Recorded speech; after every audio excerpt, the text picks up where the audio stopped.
Ketika bayi lahir ke dunia, darah yang dia bawa dari rahim itu sebagian pecah karena jenisnya lain. Kadangkala kuning yang biasa pun bisa bermasalah kalau kadar bilirubinnya terlalu tinggi.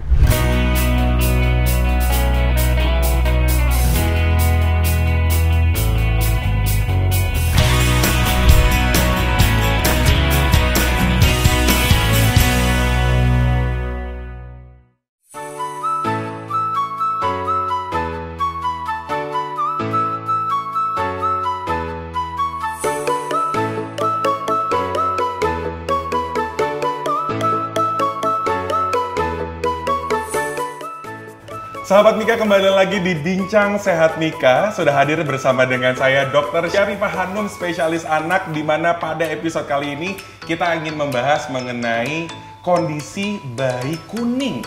Dokter Hanum, apa kabar dok? Baik, terima kasih. Luar biasa. Dokter, ini kalau bercerita mengenai bayi kuning, ini mungkin menjadi sebuah kekhawatiran bagi orang tua mendapati anaknya tuh kok kuning.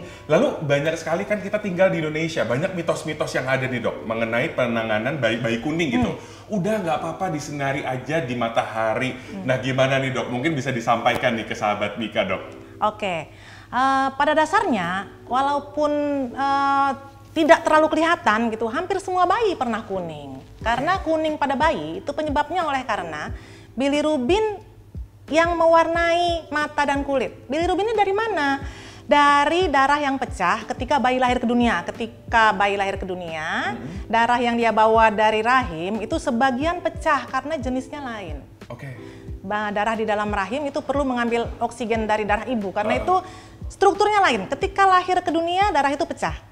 Itu kemudian akan menyebabkan kuning kalau tidak bisa dibuang melalui urin, melalui kencing. Nah, peran membuang bilirubin melalui kencing itu adalah peran hati. Jadi, iya, ada sebagian kecil orang yang hatinya itu fungsinya tidak langsung baik begitu lahir.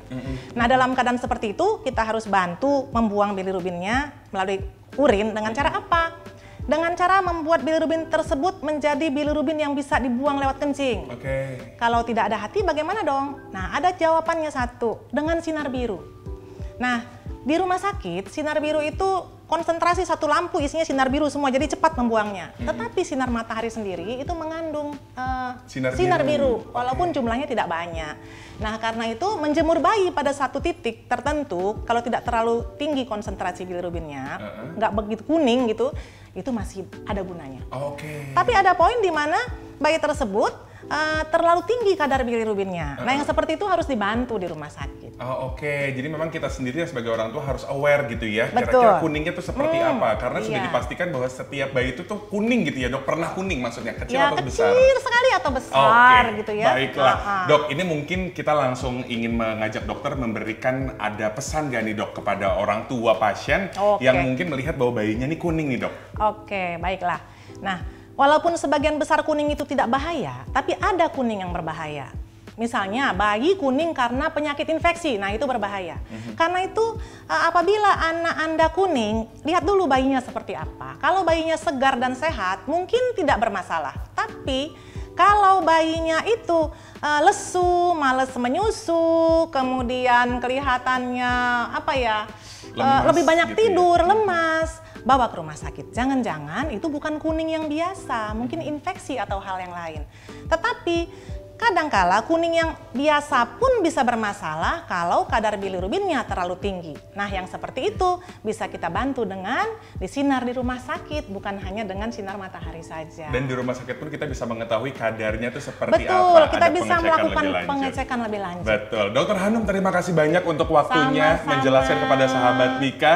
Sahabat Mika, terima kasih banyak sudah bergabung bersama dengan kita di Bincang Sehat Mika kali ini. Semoga apa yang kita sampaikan bisa bermanfaat, dan kembali lagi kita sebagai orang tua harus lebih aware mengenai bayi kita. Kalau begitu, kami berdua pamit. Silahkan untuk Anda yang ingin berbincang atau bertanya mengenai kesehatan, silahkan sampaikan pertanyaannya di kolom komentar. Saya Danar Gumilang, Dokter Hanum pamit. Bertemu lagi di Bincang Sehat Mika selanjutnya. Sampai jumpa.